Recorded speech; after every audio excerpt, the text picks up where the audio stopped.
우리 함께 기도하겠습니다. 하나님 아버지, 새해의 첫날 주 앞에 시간을 드리고 또 마음을 들여 예배하며 이 한 해를 시작하게 도와주시니 감사합니다. 특별히 로마서 말씀을 함께 묵상하는 1월 한 달 동안 복음의 이 영광이 깨달아지고 말씀을 통해 우리에게 주시는 음성들이 우리 사랑하는 성도들에게 잘 들려지기를 원합니다. 우리 삶 가운데 함께 하시는 주님께서 오늘도 영광 받으시는 하루를 살게 도와주시옵소서. 예수님의 이름으로 기도드립니다. 아멘. 우리 찬송가 569장입니다. 선한 목자 되신 우리 주. 선한 목자 되신 우리 주, 항상 인도하시고 푸른 풀밭 좋은 곳에서 우리 먹여주소서. 선한 목자 구세주여, 항상 인도하소서. 선한 목자 구세주여, 항상 인도하소서. 양의 문이 되신 예수여, 우리 영접하시고 이를 잃은 양의 무리를 항상 인도하소서. 선한 목자 구세주여, 기도 들어주소서. 선한 목자 구세주여, 기도 들어주소서. 흠이 많고 약한 우리를 용납하여 주시고 주의 넓고 크신 은혜로 자유 얻게 하셨네. 선한 목자 구세주여, 지금 나아갑니다.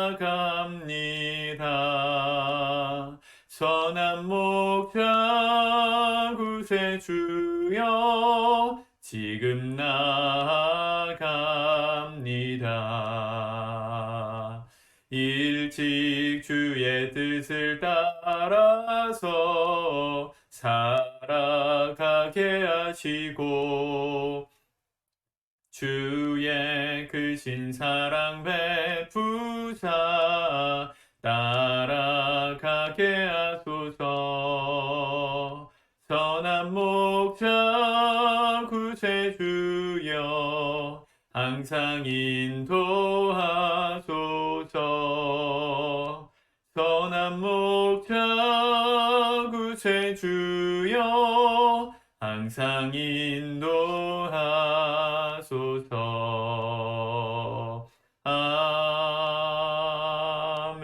아멘. 아멘. 하나님 말씀, 오늘 로마서 1장 말씀을 같이 보도록 하겠습니다. 로마서 1장 1절에서 마지막 절까지 말씀, 우리 2021년을 여는 새해의 말씀, 로마서의 말씀으로 은혜 받으시는 저와 여러분들 되길 바랍니다. 같이 읽습니다. 시작. 예수 그리스도의 종 바울은 사도로 부르심을 받아 하나님의 복음을 위하여 택정함을 입었으니 이 복음은 하나님이 선지자들을 통하여 그의 아들에 관하여 성경에 미리 약속하신 것이라. 그의 아들에 관하여 말하면 육신으로는 다윗의 혈통에서 나셨고 성결의 영으로는 죽은 자들 가운데서 부활하사 능력으로 하나님의 아들로 선포되셨으니 곧 우리 주 예수 그리스도시라. 신이라. 그로 말미암아 우리가 은혜와 사도의 직분을 받아 그의 이름을 위하여 모든 이방인 중에서 믿어 순종하게 하나니 너희도 그들 중에서 예수 그리스도의 것으로 부르심을 받은 자니라. 로마에서 하나님의 사랑하심을 받고 성도로 부르심을 받은 모든 자에게 하나님 우리 아버지와 주 예수 그리스도로부터 은혜와 평강이 있기를 원하노라.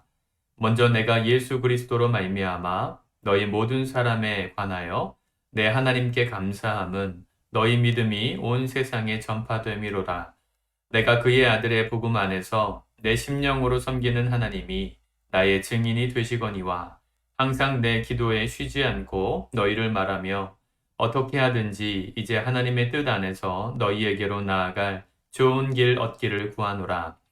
내가 너희 보기를 간절히 원하는 것은 어떤 신령한 은사를 너희에게 나누어 주어 너희를 견고하게 하려 함이니 이는 곧 내가 너희 가운데서 너희와 나의 믿음으로 말미암아 피차 안위함을 얻으려 함이라. 형제들아, 내가 여러 번 너희에게 가고자 한 것을 너희가 모르기를 원하지 아니하노니 이는 너희 중에서도 다른 이방인 중에서와 같이 열매를 맺게 하려 함이로되 지금까지 길이 막혔도다. 헬라인이나 야만인이나 지혜에 있는 자나 어리석은 자에게 다 내가 빚진 자라. 그러므로 나는 할 수 있는 대로 로마에 있는 너희에게도 복음 전하기를 원하노라. 내가 복음을 부끄러워하지 아니하노니 이 복음은 모든 믿는 자에게 구원을 주시는 하나님의 능력이 됨이라. 먼저는 유대인에게요, 그리고 헬라인에게로다. 복음에는 하나님의 의가 나타나서 믿음으로 믿음에 이르게 하나니 기록된 바 오직 의인은 믿음으로 말미암아 살리라 함과 같으니라. 하나님의 진노가 불의로 진리를 막는 모든 사람들의 모든 경건하지 않음과 불의에 대하여 하늘로부터 나타나나니 이는 하나님을 알만한 것이 그들 속에 보임이라. 하나님께서 이를 그들에게 보이셨느니라. 창세로부터 그의 보이지 아니하는 것들 곧 그의 영원하신 능력과 신성이 그가 만드신 만물에 분명히 보여 알려졌나니 그러므로 그들이 핑계하지 못할지니라. 하나님을 알되 하나님을 영어롭게도 아니하며 감사하지도 아니하고 오히려 그 생각이 허망하여지며 미련한 마음이 어두워졌나니 스스로 지혜 있다 하나 어리석게 되어 썩어지지 아니하는 하나님의 영광을 썩어질 사람과 새와 짐승과 기어다니는 동물 모양의 우상으로 바꾸었느니라. 그러므로 하나님께서 그들을 마음의 정욕대로 더러움에 내버려 두사 그들의 몸을 서로 욕되게 하게 하셨으니 이는 그들이 하나님의 진리를 거짓 것으로 바꾸어 피조물을 조물줄보다 더 경배하고 섬김이라. 주는 곧 영원히 찬송할 이시로다. 아멘. 이 때문에 하나님께서 그들을 부끄러운 욕심에 내버려 두셨으니 곧 그들의 여자들도 순리대로 쓸 것을 바꾸어 영리로 쓰며 그와 같이 남자들도 순리대로 여자 쓰기를 버리고 서로 향하여 음욕에 부릴 듯하며 남자가 남자와 더불어 부끄러운 일을 행하여 그들의 그릇됨에 상당한 보응을 그들 자신이 받았느니라. 또한 그들이 마음에 하나님 두기를 싫어하며 하나님께서 그들을 그 상실한 마음대로 내버려 두사 합당하지 못한 일을 하게 하셨으니 곧 모든 불의, 추악, 탐욕, 악의가 가득한 자요, 시기, 살인, 분쟁, 사기, 악독이 가득한 자요, 수군수군하는 자요, 비방하는 자요, 하나님께서 미워하시는 자요, 능욕하는 자요, 교만한 자요, 자랑하는 자요, 악을 도모하는 자요, 부모를 거역하는 자요, 우매한 자요, 배약하는 자요, 무정한 자요, 무자비한 자라. 그들이 이 같은 일을 행하는 자는 사형에 해당된다고 하나님께서 정하심을 알고도 자기들만 행할 뿐 아니라 또한 그런 일을 행하는 자들을 옳다 하느니라. 아멘. 새해를 열면서 로마서 말씀을 함께 읽기를 원했습니다. 로마서 1장에 비춰지는 말씀의 핵심은 우리 마음에 믿음을 따라 살 것인가 아니면 하나님께서 내버려 두신 상태로 살 것인가에 대한 도전입니다. 이 로마 교회는 로마에 있는 성도들, 로마 교회에 있는 성도들, 7절에 보니까 로마에서 하나님의 사랑하심을 받고 성도로 부르심을 받은 모든 자에게 지금 편지하고 있는 겁니다. 로마 교회는 이 바울이 직접 개척한 교회가 아니었습니다. 바울이 직접 개척하지 않은 교회에 보낸 편지가 2권인데 하나는 골로새서이고 또 한 권이 이 로마서입니다. 로마 교회와 골로새 교회는 바울이 에베소에서 3차 전도 여행을 할 때쯤에 복음을 접했던 어느 제자로부터 개척되었던 그들이 자신의 고향에 돌아가서 개척계였던 교회들이었을 가능성이 큽니다. 골로새서는 에바브라라는 사람이 개척을 했고요. 로마 교회는 누가 개척했는지 알 수 없습니다. 로마로 가기를 원했습니다. 바울은. 지금 바울은 감옥에 갇혀 있는 상태였습니다. 로마로 그토록 가고 싶었는데 죄인의 몸으로 재판을 받기 위해서 드디어 수도 로마에 들어가죠. 그러나 그는 가택연금을 당하고 있었던 상태였기 때문에 밖으로 외부 출입을 할 수 없었습니다. 2년 동안이나 그렇게 하고 있을 때쯤 아마 로마서를 썼을 것이다 생각합니다. 이 로마로 가길 원했던 이유 중에 한 가지는 사도 바울은 복음을 전할 때 대도시를 중심으로 전했습니다. 지금 같은 대도시는 상상할 수 없는 시대니까 비교할 수는 없지만 고대 사회에서 가장 번화하고 사람이 많이 모이는 도시들을 상대로 복음을 전했습니다. 로마가 당연히 로마는 로마의 수도였으니까 가장 번화하고 화려한 많은 사람들이 모이는 장소였겠죠. 그들에게 복음을 전하기를 원했습니다. 그 복음을 바울은 부끄러워하지 않았다. 이렇게 표현을 합니다. 17절이죠. 16절 내가 복음을 부끄러워하지 아니하노니 복음을 부끄러워하지 않았던 이유는 뭡니까? 이 복음은 모든 믿는 자에게 구원을 주시는 하나님의 능력이 됨이라. 복음을 믿기만 하면 하나님께서 구원을 주시는 능력이 되는 놀라운 소식이 복음이기 때문입니다. 우리의 죄를 위하여 십자가에서 죽으시고 부활하신 예수 그리스도, 그분이 나의 인생의 왕이요 내 인생의 참된 주인이심을 마음으로 믿기만 하면 구원을 얻는, 우리가 하나님 자녀가 되는 이 놀라운 권세와 특권을 설명하고 있는 책이 바로 로마서입니다. 놀라운 것은 이 복음은요, 7절에 보니까 하나님의 의가 나타나서 무엇이 정의인가? 많은 사람들이 의에 대해서 말하지만 하나님이 말씀하시는 의로움, 그게 절대적인 것이라고 우리 그리스도인들은 믿습니다. 하나님이 말씀하시는 그 의, 그게 복음에 설명된다는 것이죠. 이해가 되십니까? 우리가 받아야 될 죄의 값을 하나님은 그냥 무시하지 않으셨습니다. 죄의 값인 사망을 치르시고 우리를 건지셨어요. 근데 우리에게 그 죄의 값을 묻지 않으시고 당신의 아들에게 대신 묻게 하셔서 우리로 하여금 대신 그 죄값을 치르게 하셔서 그 예수 그리스도의 은혜를, 십자가의 은혜를 믿는 모든 사람들은 하나님 앞에서 법적으로 의로움을 얻게 되었다. 이걸 설명하는 책이 바로 로마서이고 그게 복음의 내용입니다. 하나님의 의가 나타나서 믿음으로 믿음에 이르게 한다. 믿음이 믿음을 이끈다는 것입니다. 복음을 받아들이기로 결정하는 순간, 이 사실을 나에게 적용하기로 믿는 순간, 믿기로 결정하는 순간, 예수님이 나를 위해서 십자가에서 죽으셨구나. 내가 받아야 될 죄의 형벌을 대신 받으셨구나. 이제 내가 예수님을 믿으면 모든 죄값을 탕감받고 하나님의 자녀의 권세를 누리며 살 수 있구나. 이 복음을 마음으로 믿는 모든 사람들은요, 그 믿음의 시작이 또 다른 믿음으로 이끌어간다는 것입니다. 믿음으로 믿음에 이르게 한다. 예수님을 믿는 연차가 깊어질수록 우리의 믿음이 점점점 믿음으로 이끌어져 가야 합니다. 처음에는 예수님이 나를 위해서 십자가 지신 사건 하나가 믿어졌다면 그 믿음이 또 다른 믿음으로 이어진다는 것이죠. 하나님이 세상을 창조하셨구나. 하나님이 세상을 창조하신 그 세상에 깨어졌구나. 죄로 인하여 망가졌구나. 그것을 회복하시기 위하여 당신의 아들 예수 그리스도를 이 땅에 보내셔서 하나님의 나라의 회복을 시작하셨구나. 믿어지는 역사가 확장되어져 가는 것입니다. 그 하나님의 역사가 믿어지고 확장되어지면 그 믿음을 따라 살아가는 사람을 성경은 의인이라고 말하는 것이죠. 의인은 믿음으로 말미암아 살리라. 우리가 살아가는 삶의 방식은 믿음입니다, 여러분. 우리만 그런 것이 아니라 세상의 모든 것이 다 믿음입니다. 여러분들의 부모가 여러분들을 낳았다고 믿으십니까? 평생 그렇게 믿고 살았는데 어느 날 부모님이 고백하는 것이죠.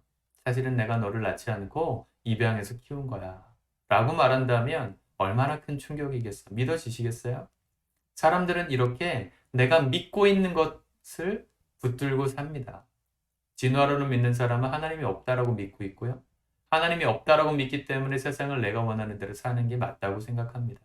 그렇게 사는 사람들의 이야기가 8절부터 나오는 것이죠. 그들의 특징이 뭡니까? 하나님을 마음에 두기 싫어했어요. 24절에 보니까 그들을 마음의 정욕대로 더러움에 내버려 두셨다. 하나님을 알 만한 것들을 그들 안에 주셨다고도 하셨는데 사람들은 일부러 그 거부합니다. 28절 그들이 마음에 하나님 두기를 싫어하며 하나님 두기를 싫어하는 그들의 마음 상태를 하나님께서 내버려 두셨다고 말씀하세요. 정말 무서운 것이죠. 우리가 믿음으로 살면 믿음으로 의인의 길을 걷게 되는데요. 그 믿음의 길을 저버리면 어떻게 됩니까? 하나님께서 우리를 내버려 두시는 거예요. 그 상태가 사람들은 좋다고 생각되지만 하나님은 그들의 상태를 상실한 마음이다. 28절에 그렇게 말씀하고 계십니다. 사람들이 행하는 이 모든 죄악의 이야기들, 로마서 1장만 설교해도 너무 많은 얘기를 할 수 있지만 이 로마서 1장 마지막 절에 나오고 있는 모든 사람들의 그 죄악들, 그것을 사람들은 옳다고 말한다 그랬어요. 32절에 자기들만 행할 뿐 아니라 또한 그런 일을 행하는 자들을 옳다 하느니라. 믿음으로 살지 않으면 모든 것이 다 하나님과 반대되는 것들을 옳다고 말하는 것입니다. 믿음으로 살지 않으면 하나님을 믿는 이 복음을 믿는 것으로부터 우리의 삶이 시작되지 않으면 하나님과 반대되는 사람들에 대해서 옳다고 말하는 무서운 심판을 받게 되는 것이죠. 그럼 우리 생각이 성경 말씀이 내 생각과 안 맞는 게 있다고 생각되십니까?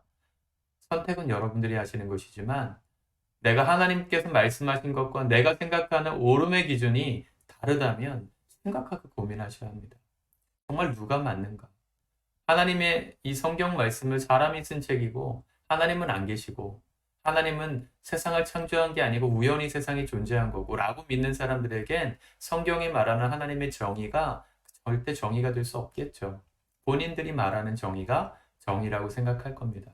결국 뭘 믿고 있느냐가 여러분들이 이끌어갈 거예요.